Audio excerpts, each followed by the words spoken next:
Hello and good morning. I'm here to teach the students of class 7.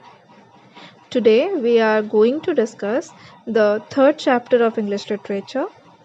Do you read enough? And I shall tell you the summary of this chapter. So let's start. The chapter Do You Read Enough is very interesting. It is written by Tutson Culbreth. In this chapter, the author tells us about the benefits of reading. In the starting, the author says that there are so many benefits of being a good reader, like gaining knowledge, building a good vocabulary, fast reading and writing, strong imagination power, etc. He also says that by being a good reader, a child can achieve whatever he wants in his life.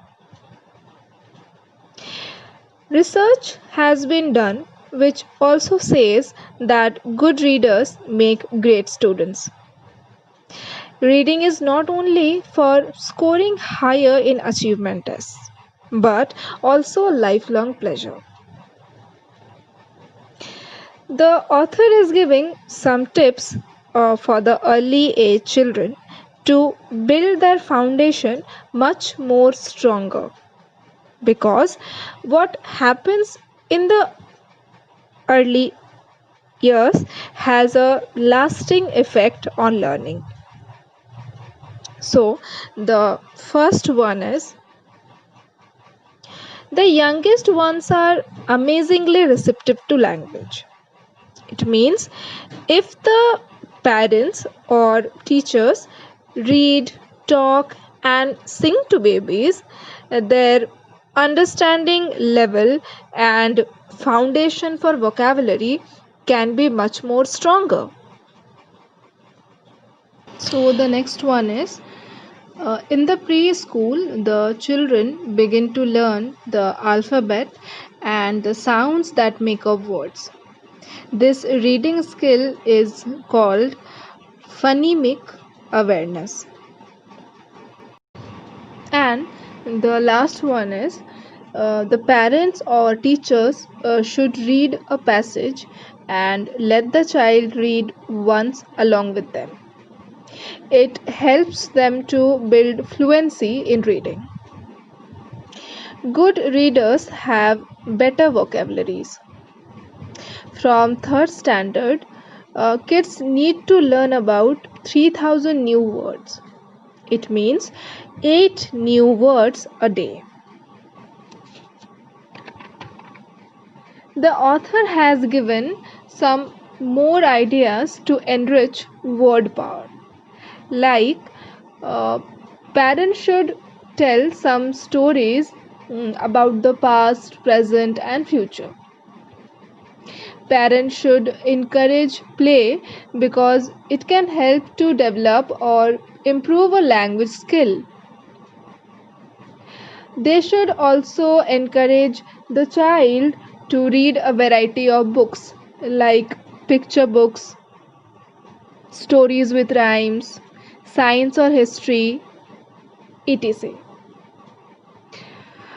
Good readers can preview and summarize. So, the parent should encourage the child to predict what a book will be about based on the title, because prediction helps in deeper thinking. The child should be asked about what has happened and what might happen next for every few pages which he reads. Good readers pictures a story in the mind. Children who are good in reading can remember and connect the things easily. They read for their pleasure. So, parents should encourage the child to notice the character's features and clothing. In the last paragraph, the author says that kids who have difficulty in understanding the words and the text find little enjoyment while reading, so they do not like to read. Thus, the author says that the children should not only read for academic achievements, but they must read for pleasure, because reading is a pure joy.